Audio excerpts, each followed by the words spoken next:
eu sou da opinião, professor, mas aí é uma opinião muito pessoal, tá? Não leve em consideração. Eu sou da opinião de que leve em consideração, inclusive, aí uma questão até de fé, de que até as traduções elas têm um componente também de inspiração, tá?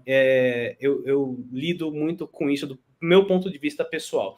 Eu queria saber, do ponto de vista do senhor, o senhor também teria uma visão próxima disso, ou o senhor entende as traduções de um ponto de vista realmente mais de aproximação? Como é que o senhor vê essa questão das traduções? Deixa eu ver se eu estou te entendendo, né, Carlos? Você está começando a pegar pesado comigo. Mas, desculpa, você devia ter falado isso em off. Não, vamos lá. Daqui a pouco eu começo a fazer pergunta para você, Carlos. Se eu estou entendendo um pouco o que você está colocando, eu estou tentando entender um pouquinho o entorno, né? Há, assim, como é que eu diria? Uma aura, né, ai, gente, como é que é o termo? De santidade, alguma coisa assim, nos textos originais. O texto quando, na verdade, a gente nem tem os textos originais, né? A gente tem uma aproximação a partir de comparação, né? Então, não existe, né?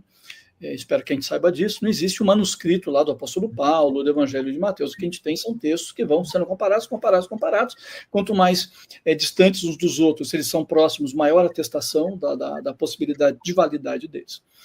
Então, veja, eu estou tendo muito cuidado, eu não trabalho com essa aura, assim, né?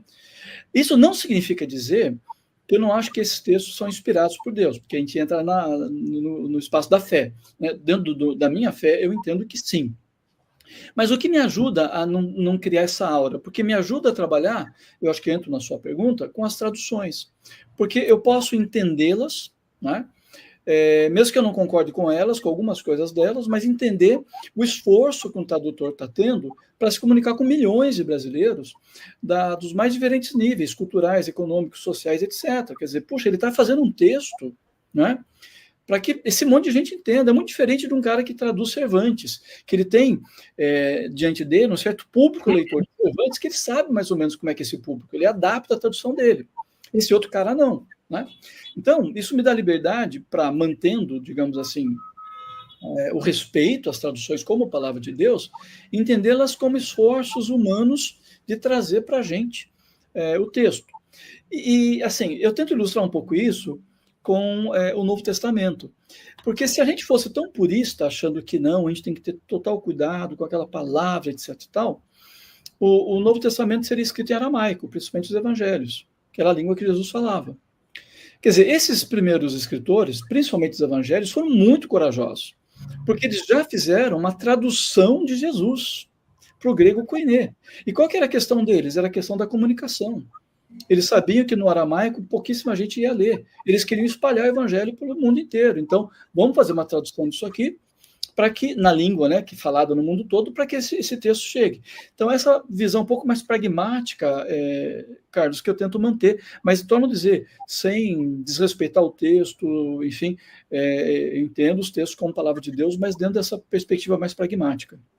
Até porque, professor, só complementando, de uma certa maneira, eu entendo que se a gente ficasse... Eu sou sempre favorável a gente conseguir investigar os originais, mas... Os originais não, né? A gente está falando originais aqui, mas vamos... Senão o pessoal vai achar que tem uma Xerox, né? Lá Paulo mandou para o menino da Xerox tirar uma cópia lá, e o menino trouxe uma cópia para o pessoal distribuir, né? Mas, enfim...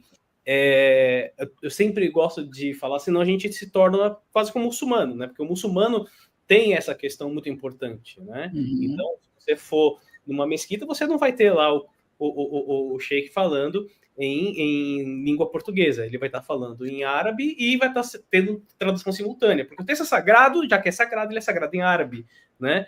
A gente não tem essa questão, o texto é sagrado, então vamos fazer nossos cultos em hebraico e em grego e o aramaico, né? Não, vamos fazer nosso culto em português. Apesar da Igreja Católica ter, alguns anos atrás, o latim, né? Aquela coisa toda.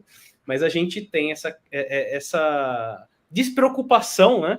Com relação à língua original, né? Apesar de eu sempre valorizar que a pessoa, se puder, possa buscar a investigação dos originais. Sim.